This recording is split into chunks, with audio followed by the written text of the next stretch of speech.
третьем месте. Зеленус Китаев. Елена Татьяна, девочки входят на татами номер 2. Лазарев.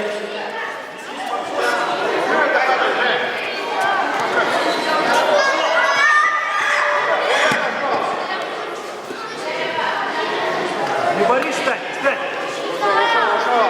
Участницы выведены вперед. Лучше это не делать. Юга. Остановись встречу. Бумага.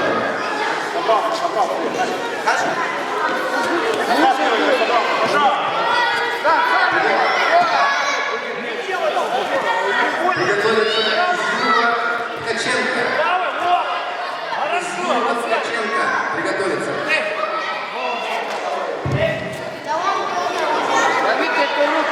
Встреча остановитесь.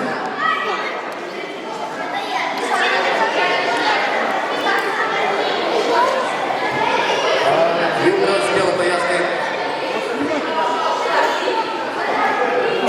Лазарев, последний пункт.